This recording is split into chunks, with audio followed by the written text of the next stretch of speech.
Down here, salt is a way of life. Obviously, the environment down here is all salt. The ceiling's salt, the floor is salt, the walls are salt, and to an extent, the air is salt.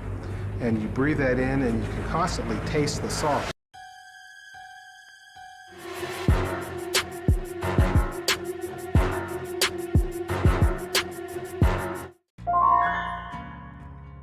Disconnect penalty. I don't think a DC penalty is needed.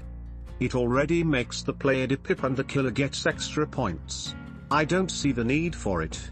I had to DC because my dog was choking and I didn't want to AFK in the middle of a match, and I had to wait 10 whole minutes to get back into a game. I just think it's a little tedious and not needed. Thoughts? Is your dog okay? Also, I do agree it's a little tedious. Especially if I DC because my internet went out. I don't buy it. If my animal is in distress, I stop what I'm doing and help them.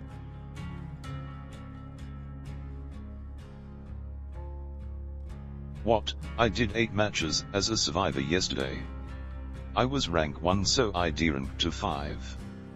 8 matches vs rank 5 killers, old rank 1, 6 DC. What I have to say. Enjoy Lobby Simulator. Remove the DC penalties, survivor / killer gunner DC anyway. Make murder legal, it happens anyway. This is a bad argument, sorry. Leave the penalties on, because as you said, they are gonna DC anyway. Get them out of the queue and out of my matches, please.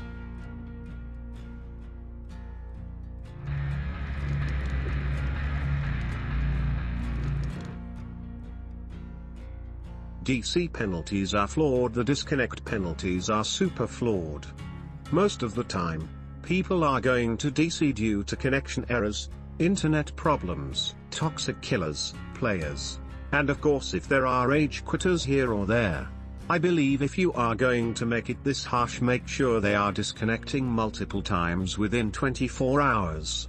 I have the 6 hours penalty even though I hadn't played for over 24 hours. It needs to be addressed and makes me want to refund the game because I can't play it because of the overtly long and unnecessary penalty time.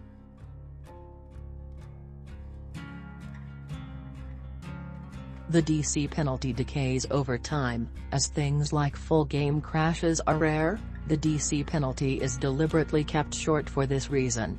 Basically, there's no other reason to disconnect from a game except for a game-breaking bug, game crash or a near situation. Those shouldn't happen enough to move someone from the earlier penalties. DC for toxic killer players is not an acceptable reason to disconnect from a game. You're ruining it for the 4 other players.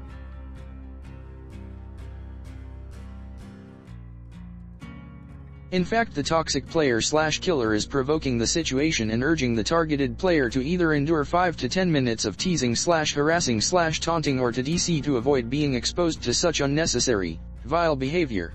It is actually the toxic player that starts ruining the game, and the result is in fact the ruined game at the end.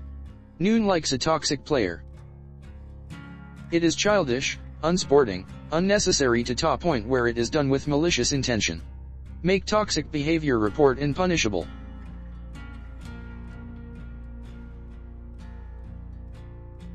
You gotta love it when survivors blame their DC on the killer being toxic, considering all the myriad things survivors think is toxic, up to and including just playing the game too well or taking advantage of survivor mistakes.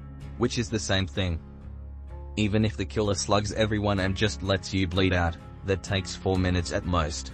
Dying on a hook takes even less time, so DC not only loses you whatever DP you may have accumulated, it always takes longer than just tabbing out and doing something else since the penalty is 5 minutes minimum.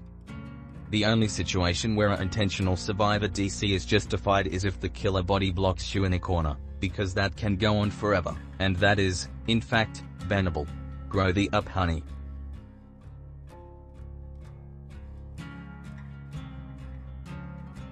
I'm sorry, what? I didn't DC from toxic players. I DC from disconnect from the host, then got a 6-hour ban after playing once in 24 hours. I have gotten 4K with a tunneling camping killer and stayed in the game. Don't honey me. I'm talking about a real problem in the matchmaking penalty times. So go back and try again. Thanks honey.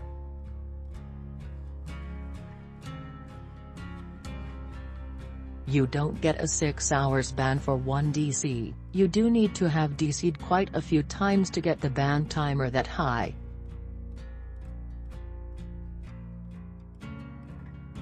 DC penalty has no place in DBD. Not a competitive game, unbalanced, buggy, and overly toxic.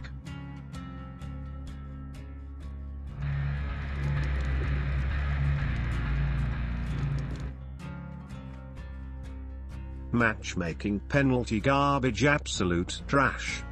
Of course I'm going to quit a match where I've been hooked in the first 30 seconds of the match. I waited 10 minutes for a match to start, just to be hooked by a knock killer within the first 30 seconds. So I'm expected to hang on the hook for another large amount of time while the other players happily repair generators.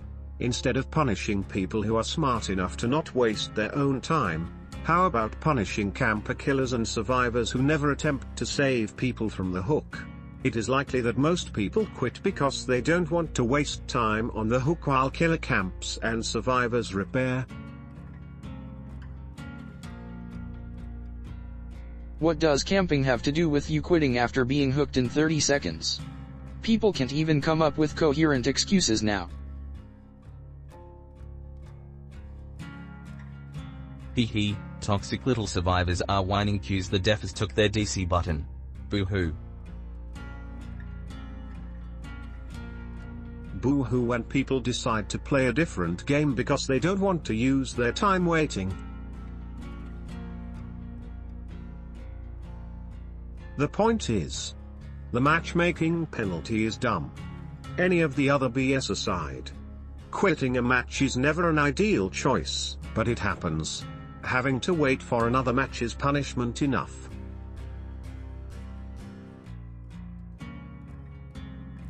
LOL, people like you are the exact reason they implemented it. Glad to see it's working.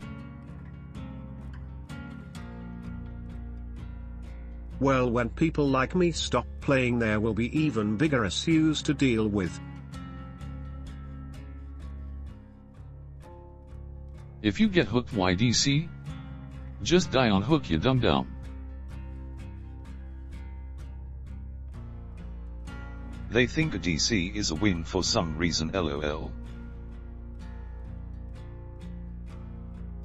TL, DR version I am bad, so this is unfair.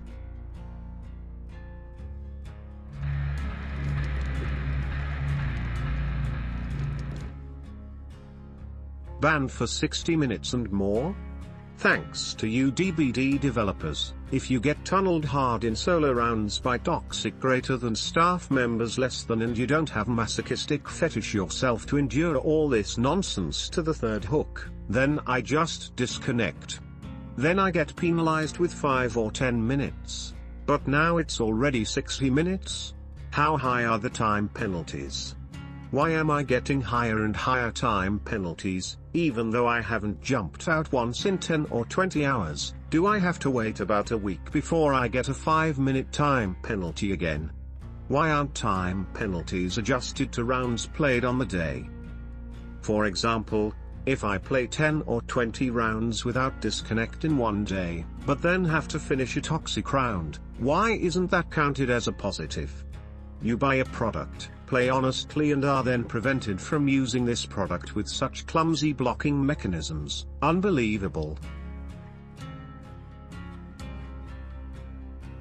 Stop pissing and you won't get a matchmaking ban. That's literally what you get for pissing.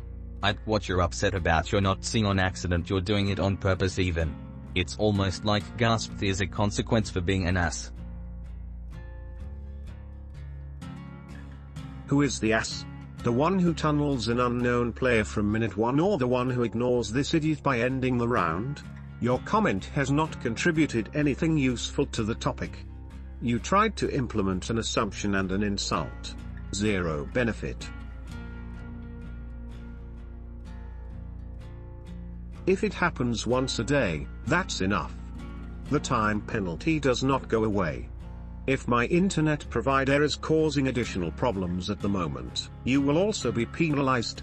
In no game that I know of is such toxic punishment implemented by the developers. Such lengthy and ill-considered punishments are childish, diabolical, and an indication that the developers either don't have a plan or are trying to produce for additional trouble. The show must go on, right? Pro tip: Civilian 6 has a single-player campaign, and it's said that it is also a nice game.